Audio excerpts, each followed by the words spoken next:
¿Es esa la justicia de Dios? La verdad es que no. Sí que la voluntad de Dios es... Después de eso, Pedro se dirige a su conducta civil. En primer lugar, trata al rey, a gobernantes, y luego se enfoca en lo que vamos a leer ahora, que es el entorno de la casa. Y entonces encontramos unos versículos que realmente a nosotros ahora en el pleno siglo XXI, tan distante del siglo I, nos pueden chocar.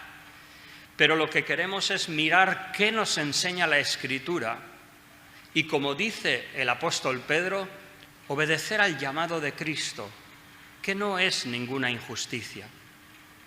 Entonces, lo que exhorta Pedro como pauta de nuestra conducta civil, utiliza una sola palabra en griego para dirigirse a los diferentes ámbitos de la vida social de los creyentes y los seres humanos. Versículo 13. Por causa del Señor, permitidme leer así para enfatizar que es una sola palabra en griego. Por causa del Señor, sujetaos a toda institución humana, ya sea al rey, gobernantes, como de él enviados. Versículo 18, criados, en algunas versiones dice esclavos, en realidad está hablando de esclavos, pero dentro de la unidad familiar. Luego describiremos eso. Criados, estad sujetos con todo respeto a vuestros amos. Y capítulo 3, versículo 1, asimismo, vosotras, mujeres, estad sujetas a vuestros maridos. No os preocupéis, luego explicaremos eso. Pero me gustaría subrayar sobre todo el versículo 21 del capítulo 2. Recordemos, Pedro está escribiendo a quienes con poco fundamento o arraigo cristiano, porque no han tenido la oportunidad de formarse bíblicamente como nosotros en el siglo XXI, aquellos que están sufriendo por causa de su fe en un mundo hostil e injusto, Pedro les dice, para esto fuisteis llamados. ¿Y qué es para ese motivo que fuimos llamados? Para imitar a Cristo. Porque también Cristo padeció por nosotros, dejándonos ejemplo para que sigáis sus pisadas. Y continúa, Él no cometió pecado, ni se halló engaño en su boca. Vamos pues al capítulo 3, versículo 1, hasta el versículo 9, me gustaría, y vamos a meditar en estos versículos también. Asimismo, vosotras, mujeres, estad sujetas a vuestros maridos, para que también los que no creen a la palabra sean ganados sin palabra por la conducta de sus esposas, al considerar vuestra conducta casta y respetuosa. Vuestro atavío no sea el externo, de peinados ostentosos, de adornos de oro o de vestidos lujosos, sino el interno, el del corazón, en el incorruptible adorno de un espíritu afable y apacible, que es de grande estima delante de Dios. Pues así también se ataviaban en otro tiempo aquellas santas mujeres que esperaban en Dios, estando sujetas a sus maridos, como Sara obedecía a Abraham. Permitidme decir esto, hablando de él como Señor. De ella habéis venido vosotras a ser hijas si hacéis el bien sin temer ninguna amenaza. Vosotros, maridos, igualmente, vivid con ellas sabiamente, dando honor a la mujer como a vaso más frágil y como a coherederas de la gracia de la vida, para que vuestras oraciones no tengan estorbo. En fin, o finalmente, sed todos de un mismo sentir, compasivos, amándoos fraternalmente, misericordiosos, amigables. No devolváis mal por mal, ni maldición por maldición, sino por el contrario, bendiciendo. Recordemos que esto es como el ejemplo de Cristo, sabiendo que fuisteis llamados a heredar bendición. Dejadme, por el pasaje que tenemos, dar unas explicaciones para poder encuadrar qué es lo que estamos leyendo. En primer lugar, cuando hablamos de esclavos, matrimonios, incluyo esclavos, siervos, matrimonios, empleados, hijos, parientes, así referidos en Colosenses, Efesios o aquí en Pedro, estamos hablando de códigos domésticos. Y podríamos hablar de los códigos domésticos de los filósofos griegos, de Aristóteles, de Plutarco, Romano o de la Escritura. Claro, hablando de estas cosas, lo que podríamos hacer es algo facilón, ¿no? Bueno, tú haz lo que quieras en casa y ya está. Pero no. Si eres creyente, algo en tu corazón te dirá, busca en la palabra qué quiere decir y síguelo, obedécelo, porque ahí está la vida. Cuando dice Pedro, Señor, ¿a quién iremos? Tú tienes palabras de vida eterna. También se incluyen estos pasajes. Entonces, sea lo que sea, queremos entenderlo para poder vivirlo. En primer lugar, ¿qué era la unidad de un hogar? Cuando el Señor Jesús le dice a Zaqueo, hoy ha llegado la salvación a esta casa, o cuando dice el Señor o Pablo al carcelero de Filipos, cree en el Señor Jesucristo y serás salvo tú y tu casa. Y dice que el carcelero de Filipos creyó y se bautizó él y toda su casa. La unidad del hogar en el mundo grecorromano no es como la nuestra, que apenas es padre, madre y un hijo a lo mejor, o 1.3 como en España. La unidad del hogar en tiempos bíblicos se componía de el cabeza de familia, permitidme usar la palabra patria potestas, o sea, es el nombre del tiempo, o sea, el poder casi absoluto de la paternidad, refiriéndose al cabeza de familia. Diríamos al patriarca, pero sin entrar en connotaciones de nuestro tiempo muy negativas. Pero eso es una unidad colectiva. Esa era la autoridad que tenía el cabeza de familia, que no solamente su autoridad era en el matrimonio, sino que tenía que ver con empleados, con esclavos, con sirvientes y aún con parientes. En el mundo grecorromano, el matrimonio era solo de las clases libres. La mayoría, la multitud de esclavos no tenía derecho al matrimonio. Realmente los esclavos no tenían ni personalidad jurídica. ¿Qué quiere decir eso? Que el matrimonio realmente era para asegurar las dinastías, las familias, para establecer vínculos y para asegurar propiedades y herencias. Las cuestiones emocionales eran muy secundarias. Estamos hablando del mundo secular. Entonces, cuando el carcelero de Filipos se convierte y toda su casa se bautiza, aunque nos suene extraño, es como si un patriarca se convierte y toda su familia viene a Cristo. Esa es la imagen, nos guste o no. Entonces, algunos estudiosos vinculan el código de conducta cristiano, lo que hemos hablado antes como los códigos domésticos, con el judaísmo, con el Antiguo Testamento o con el desarrollo del judaísmo entre los siglos V y I. Otros lo ubican paralelamente a los códigos que aspiraba la sociedad greco-romana. Porque no nos equivoquemos, en cualquier cultura o civilización, como hemos dicho antes, en primer lugar, y hablando dentro del entorno del hogar, existe una práctica donde se ve la injusticia y la corrupción, también en nuestro tiempo. Las decenas de mujeres muertas a manos de sus parejas nos hablan de esa injusticia. Y esa es una realidad difícil de corregir. Por otra parte, en cualquier cultura o civilización existen filósofos que intentan buscar una relación más noble. Y por otra parte está la Escritura, el consejo de Dios, lo que diríamos el reino de Dios. En cuanto a las carencias de una sociedad, en el primer siglo se recoge el ejemplo de un hombre matando a su esposa, porque la patria potestad, patria potestas, incluye el derecho de rechazar o reconocer o incluso ejecutar a algunos de los miembros de la familia. Eso en la sociedad greco-romana.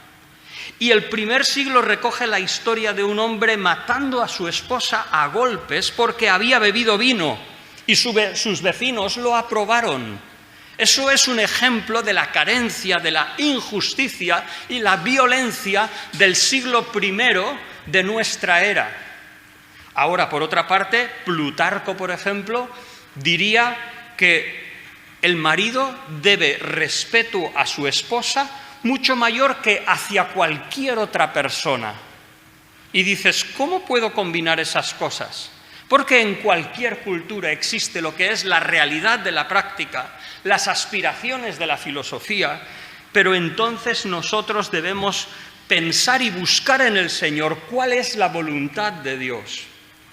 De hecho, es que los filósofos del primer siglo y anteriores creían que el hogar, la unidad familiar en ese sentido amplio, estaba divinamente ordenada y constituía la base para una sociedad fuerte, ordenada y próspera. Y por eso, para el mundo grecorromano, ellos buscaban cómo debía ser un hogar. Y de hecho es que Aristóteles dice que las unidades más importantes y básicas de un hogar son la de amos y esclavos, la de maridos y mujeres y la de padres e hijos. ¿Os suena de algo a aquellos que conocéis la Escritura? Esas tres son las relaciones que se tratan en Efesios capítulo 5, en Colosenses capítulo 3 y en Primera de Pedro capítulo 2 y 3. De alguna manera, los creyentes exponían cuál era el plan de Dios para el hogar, porque era importante en su entorno. Ahora bien, los apóstoles pronunciaron por necesidad, pero por llamado del Señor, cómo era el Evangelio y el consejo de Dios. Hay 4 propósitos que vemos en estos pasajes, en estos versículos de Primera de Pedro, especialmente cuando trata del hogar. Esta mañana voy a tratar del hogar, ya en otro mensaje traté de la conducta civil. Pero desde el versículo 18 hasta el capítulo 3, versículo 7, quizás versículo 9, 4 propósitos gobiernan este pasaje. Por una parte, existe una carga apologética. ¿Qué quiere decir esto? El apóstol Pedro, dirigiéndose a creyentes que están sufriendo por su fe, les dice cómo vivir para que el mundo entienda que no somos bichos raros, para que entiendan que el Señor Jesucristo y su enseñanza es una enseñanza de virtud y no desordenada. Entonces, siendo que los paganos sospechaban, rechazaban esa fe exclusiva de los creyentes, creían que los creyentes eran unos inmorales, porque eso de amarse unos a otros les sonaba raro. Creían que eran caníbales, porque eso de comer el cuerpo de alguien y beber la sangre sonaba a canibalismo. Eso de levantarse los domingos al amanecer, reunirse en las laderas de las montañas, eso era extraño, era todo supersticioso. Y uno de los propósitos que vemos y tenemos que leer en este pasaje es el apóstol Pedro diciéndoles cómo deben vivir para que el mundo entienda que no somos una secta rara, sino que estamos en armonía con las aspiraciones más nobles y aún todavía más nobles de la propia sociedad o filósofos.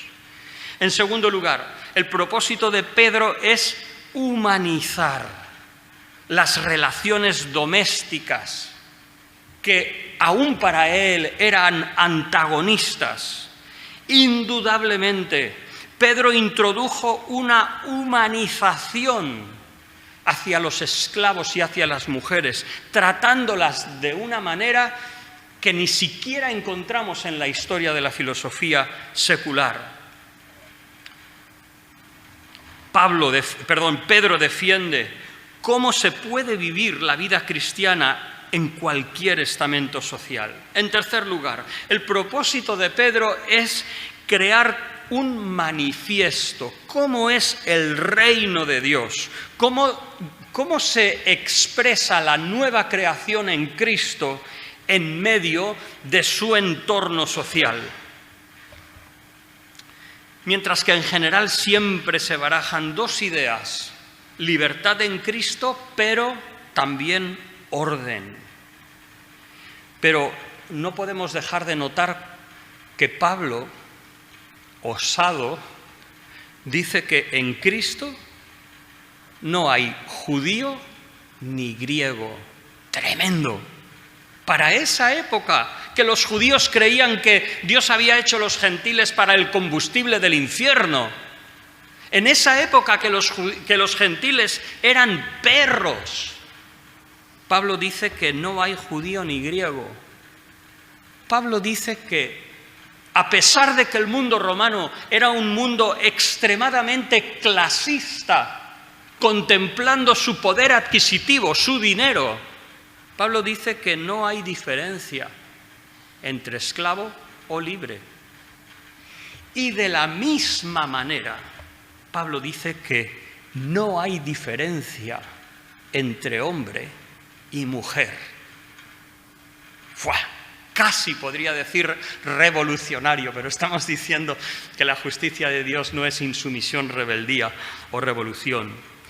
Y en cuarto punto, Pedro aquí lo que presenta intenta preservar el orden, porque cuando alguien cree en Cristo no significa que destruye cualquier estructura donde él vive. Esto es igualmente para nosotros. Una mujer que se convierte, nosotros como pastores igualmente le diríamos: bueno, no dejes a tu marido. Está bien que vengas a la iglesia cuando puedas, pero ocúpate de tu marido. Porque te hayas convertido no quiere decir que ya eres libre para hacer lo que quieras y puedas olvidarte de tu marido simplemente porque es incrédulo. Entonces, Pedro, sí, el creyente era libre en Cristo, pero no podían usar esa libertad como pretexto para una insumisión. Pero por otra parte, Pedro mantiene un orden, pero presenta un avance grande y significativo. Los códigos cristianos no conceden una autoridad absoluta al patriarca, sino que les exige un alto grado de responsabilidad, de servicio a aquellos que tienen por debajo, de respeto mutuo para todos los miembros de la familia cristiana. Sí, lo que busca realmente no es promover una igualdad como sería el feminismo hoy en día, pero es que no estaban en ese momento histórico. Las palabras de Pablo, por otra parte, en ese momento de que la relación conyugal o sexual entre marido y mujer, decir que la mujer no es dueña de su propio cuerpo, sino le pertenece al marido, quizás hubiera sido aceptable en aquel tiempo y a lo mejor alguna mente machista. Pero decir que el hombre no es dueño de su propio cuerpo, que le pertenece a la mujer, ¿quieres decir que son iguales? Eso era un avance significativo, categórico y casi revolucionario. No lo digo yo solo, también lo dice J.E. Thompson, un estudioso de los tiempos bíblicos. Dejadme entrar en el pasaje y tratar tres cosas. En primer lugar, el ejemplo de Cristo. Si hay un eje al que todas estas enseñanzas gravitan, es al ejemplo de Cristo. Y en segundo lugar, lo que consideraremos es particularmente las exhortaciones en el entorno del hogar a mujeres y a maridos. En tercer lugar, lo que intentaremos es hacer unas consideraciones sobre el contexto del primer siglo y cómo aplicarlo en nuestro tiempo. Y al final tendremos unas conclusiones prácticas sobre algunas pautas de nuestra conducta. En primer lugar, el ejemplo de Cristo. Recordemos en todo momento que Pedro está escribiendo a creyentes que están siendo calumniados y tratados injustamente por causa de que son creyentes, de que en vez de adorar al César y a los dioses regionales o dioses locales, ellos han abandonado toda esa idolatría para adorar a un crucificado. Y eso ha despertado el rechazo, la repulsa y la opresión de la sociedad que les rodea. Lo que destaca del ejemplo de Cristo es la sumisión al Padre. He aquí vengo, oh Dios, para hacer tu voluntad. Y en medio de la injusticia de los judíos, de la injusticia de los romanos, ¿qué hizo el Señor? Como cordero, no abrió su boca. A veces nosotros como seres humanos parece que la conversión, el hecho de estar seguros de la salvación, la comunión personal con Dios, pareciera que promueve el poder juzgar yo lo que puedo hacer o no. No, a mí nadie me va a decir lo que tengo que hacer, yo ya lo sé. Yo puedo discernir la guía de Dios, no dependo de nadie. Soy libre de ataduras y servidumbres en este mundo. Yo sirvo a Dios, soy hijo de Dios y no soy siervo de hombres. ¿No lo dice Pablo? Pues yo también. No soy siervo de hombres, no obedezco a hombres. Puedo juzgar a quien no cree. Puedo juzgar a aquel que no es obediente a la Escritura como yo pienso, o que no es creyente como yo. Puedo incluso pensar de forma imprecatoria: ya Dios te va a tratar, hacia quien se me pone en el camino de hacer lo que entiendo que yo debo hacer. Eso a veces nos puede transmitir el hecho de, la experiencia de la conversión, pero todo eso son sentimientos falsos, porque el ejemplo de Cristo es la humildad y la mansedumbre, es la obediencia. Cristo dignifica el servicio, la humildad y la obediencia. El Hijo de Dios, expresión máxima de la revelación de Dios al mundo. El Hijo de Dios que por toda la eternidad estuvo en la gloria con el Padre. El Hijo de Dios que es el fulgor de la gloria de Dios, la misma imagen de su presencia. Cuando viene a este mundo, ¿cómo viene? ¿Como Gladiator? No, viene humilde, sentado en un pollino y como oveja. Su obediencia le lleva a asumir pecados que no le correspondían, a sufrir por ofensas que él no había causado, y de una forma preciosa y misteriosa cumple la voluntad de Dios, aún sometiéndose a las autoridades romanas. Pilatos le dijo: ¿eres tú rey? El Señor le dijo: ¿lo dices de ti mismo o te lo han dicho otros? Dice: mi reino no es de este mundo. Si fuera de este mundo, mis vasallos vendrían y me defenderían, pero no es de este mundo. Dice: tú no tendrías, le dice el Señor a Pilato, no tendrías autoridad si no te fuera dado de lo alto. ¿Qué actitud tomó el Señor? Obediencia. Como oveja, no abrió su boca. Pedro pone a Cristo como ejemplo de quien se somete al Padre y aún sufre injustamente por parte del mundo. Se enfoca o se trata el ejemplo de Cristo justo al lado de los esclavos, porque los esclavos entonces eran la parte más vulnerable de la sociedad. Como hemos dicho antes, el patriarca podía ejecutarlos si quería y nadie se hubiera inmutado. Cristo es presentado como siervo del Padre, maltratado por el mundo, pero aún sometiéndose a lo que Dios había puesto y permitiendo que Dios hiciese su obra.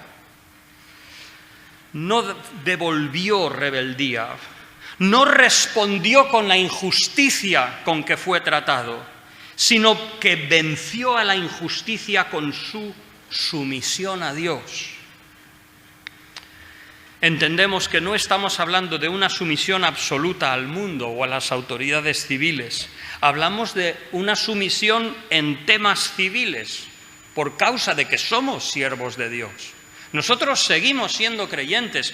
Nuestro Señor es Dios, es el Señor Jesucristo. No somos siervos de este mundo, pero respetamos ciertas estructuras que Dios ha establecido.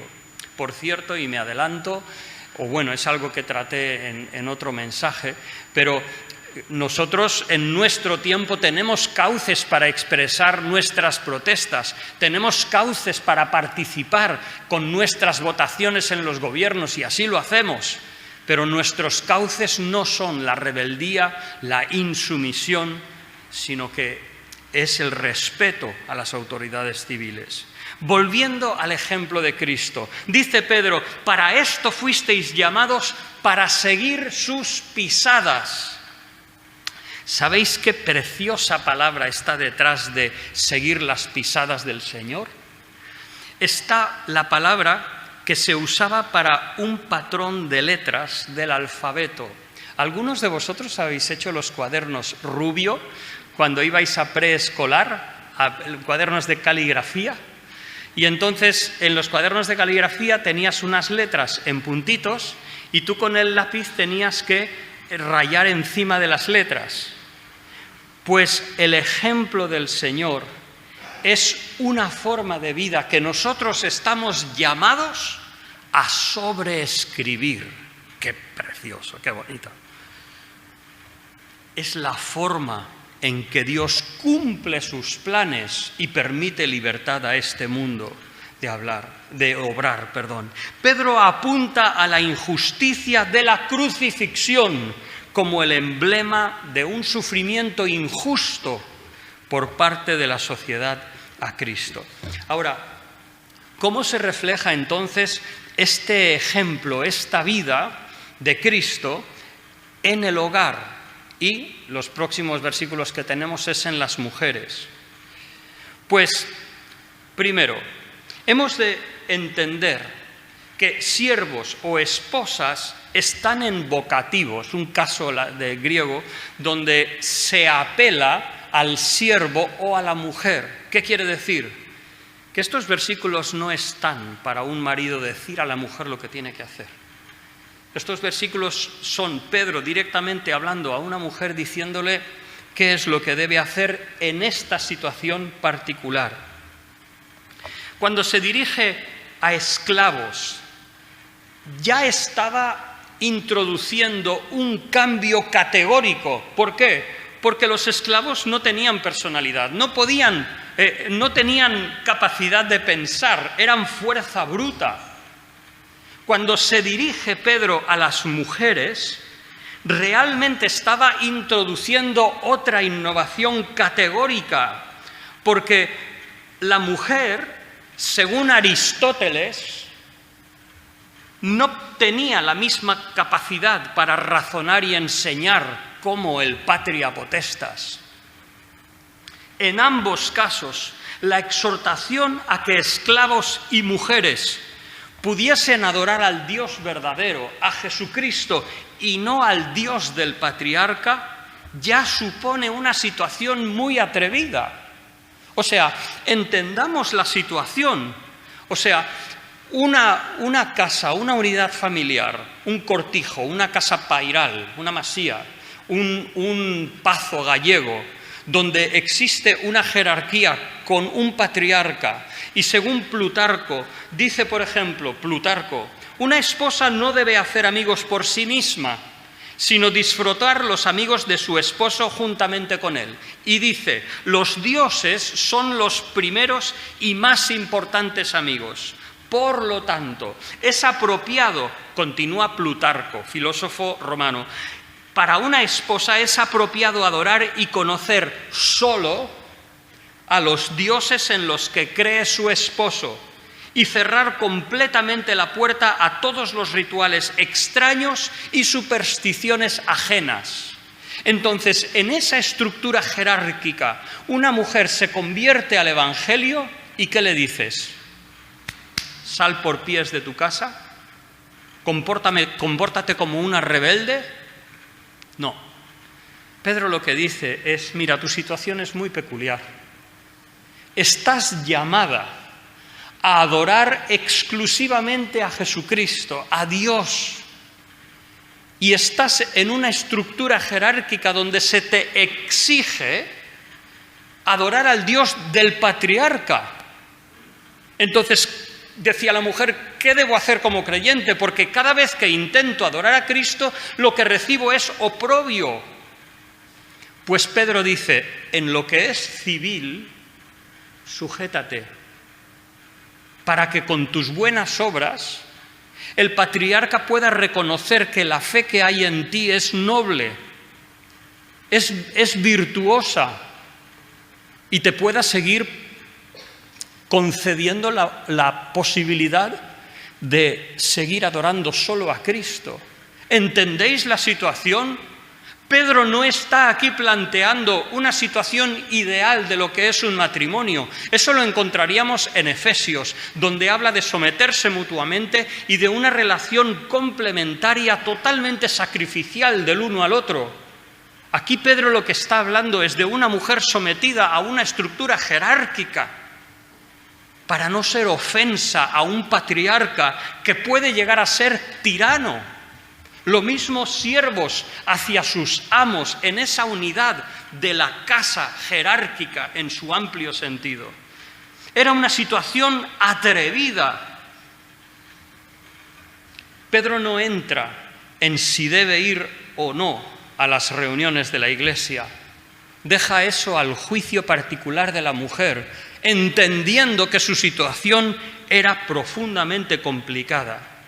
Pedro en este capítulo exhorta a la santidad, exhorta a no vivir de acuerdo a la conducta de los gentiles.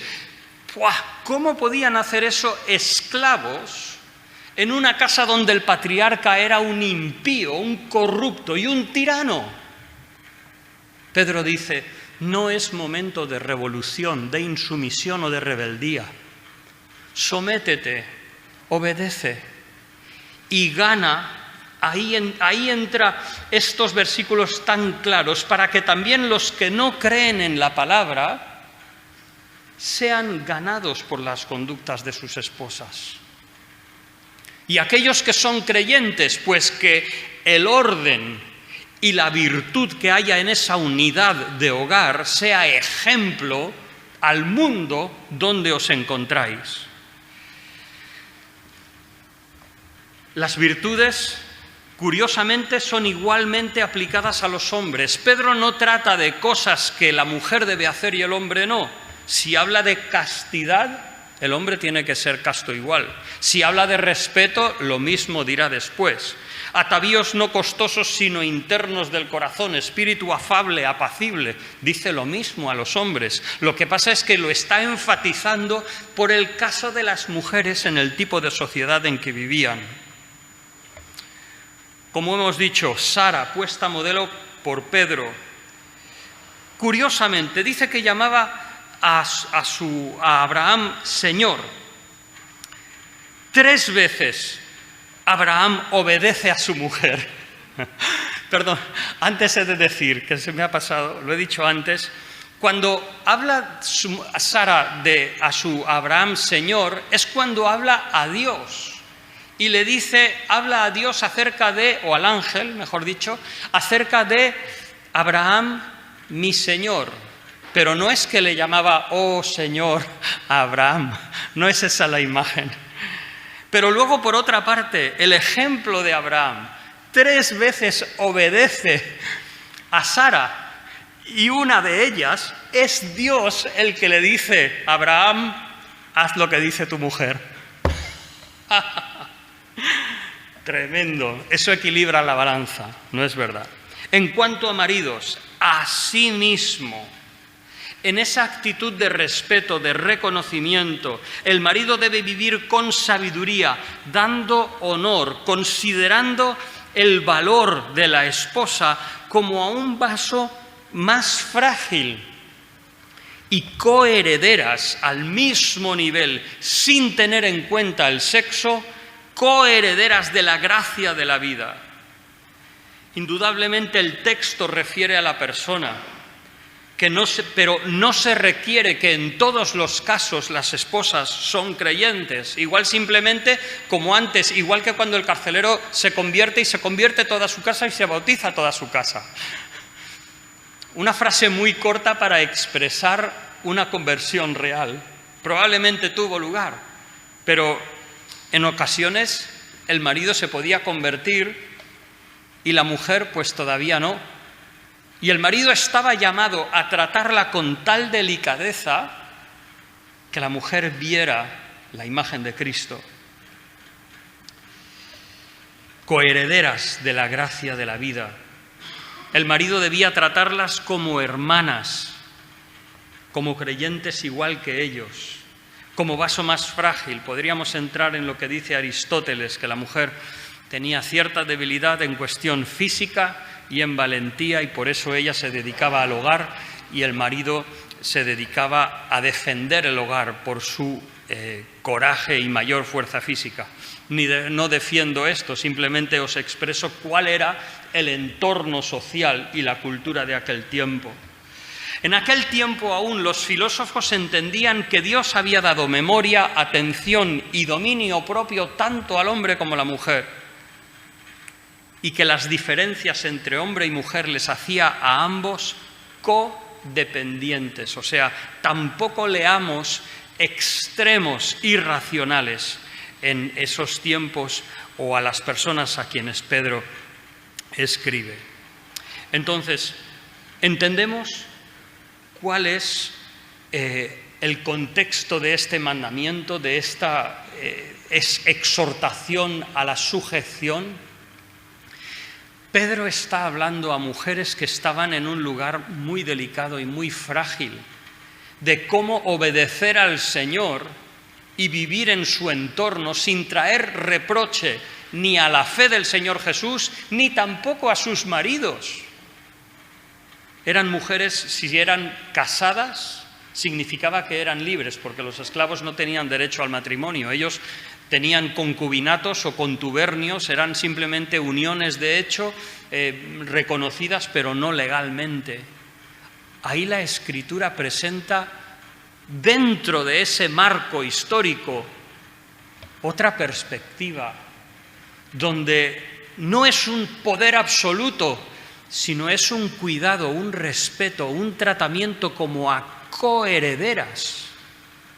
Me parece tremendo cómo la luz del Evangelio brilla poderosamente en el primer siglo de la cultura greco-romana.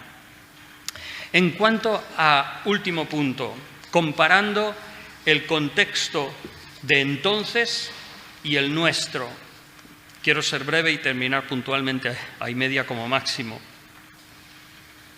En primer lugar, dejadme dar unas notas de cómo en medio de una sociedad injusta y corrupta en la práctica, con algunos ideales, pero cómo la Escritura brilla en ese entorno. Eva, ayuda idónea para su esposo. Esa ayuda idónea en ningún momento lo podemos tomar como una inferioridad, porque Salmo 146, versículo 5, habla de que Dios es nuestro ayudador y es la misma palabra. Entonces, cuando Dios dice que crea a Eva para ayuda idónea, está hablando de que el hombre era incompleto y la imagen de Dios se completó por esa dualidad de hombre y mujer.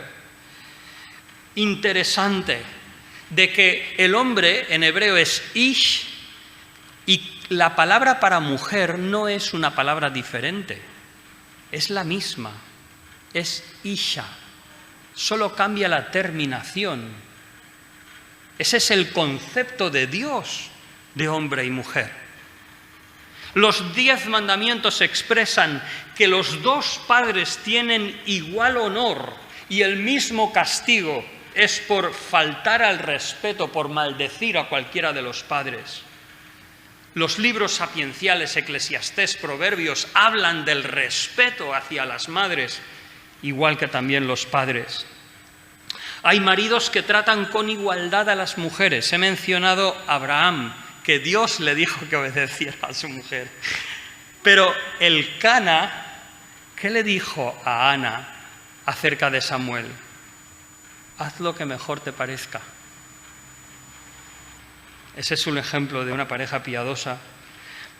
Creemos en un Antiguo Testamento donde el profeta Miqueas, capítulo 6, versículo 4, menciona junto con Moisés y a Aarón como líderes del pueblo de Israel, menciona igualmente a María, hermana de Moisés. Pedro habla de santas mujeres en tiempo antiguo. Podríamos hablar de Sara, Rebeca, Lea, Raquel. Estamos estudiando los viernes acerca de Ruth. Busquemos en libros de filosofía o de historia antigua en qué otros libros se ha ensalzado a la mujer como se hace en el Antiguo o el Nuevo Testamento. Jesús protege la mujer enfatizando la inviolabilidad del matrimonio, diciendo a los hombres que no pueden escribir carta de divorcio por cualquier cosa. El pasaje de la mujer virtuosa en Proverbios 31 es interesantísimo. Se nos habla de una mujer que trabajaba, que era reconocida, que podía comprar fincas, podía tener negocios, podía dar a los pobres, se sentaba con los ancianos de la tierra, vendía telas, tenía reputación de fuerza y honor, tenía sabiduría y juicio. Entonces, sí que hay una división de roles en el Antiguo Testamento, sí que a veces se escribe la historia desde el punto de vista del marido, pero otra vez, considerando el momento, el desarrollo histórico, la Escritura reconoce y exalta a la mujer de una forma que no lo hace ninguna otra cultura.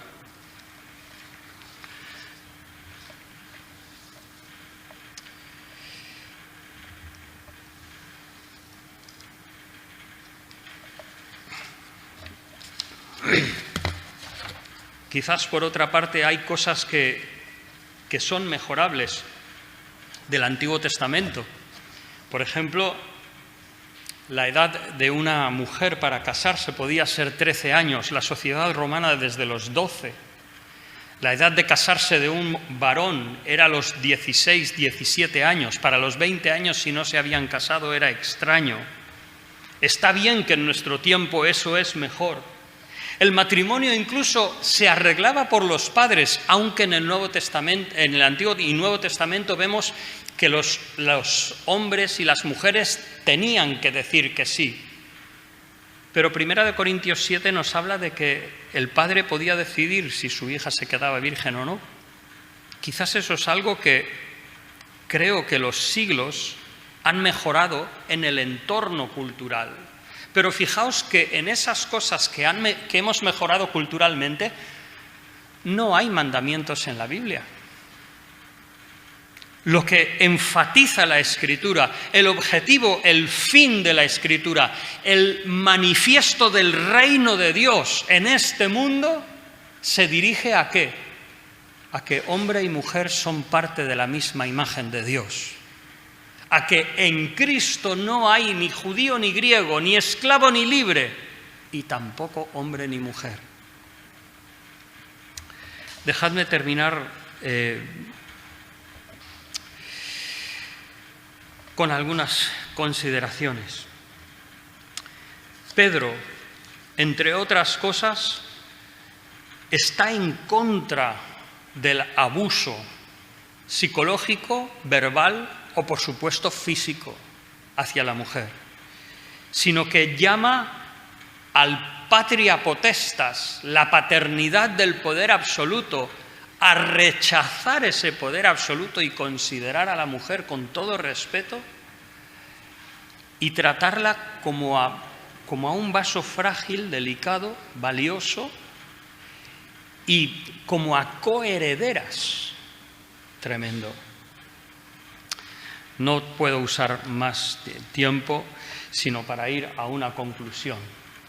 ¿Qué debemos hacer hoy en día con este pasaje y con el ideal del matrimonio? Pues pensemos en nuestra sociedad. Nuestra sociedad tiene carencias, tiene sí algunos ideales, pero ¿cómo se refleja el reino de Dios a nuestra sociedad? Algunas sugerencias: enfaticemos la fidelidad del matrimonio, enfaticemos la pureza moral. Hombres, guardaos en vuestros ojos, que vuestros móviles, vuestros ordenadores, vuestros tablets estén limpios de inmundicia. Igualmente la mujer, creo que es importante respetar a sus maridos y no tratarlos como si fuera el hijo pequeño. Creo que sigue siendo válido eso en nuestro tiempo. El amor comprometido del uno al otro, entregado, decidido, la apuesta por un compromiso que dure toda la vida.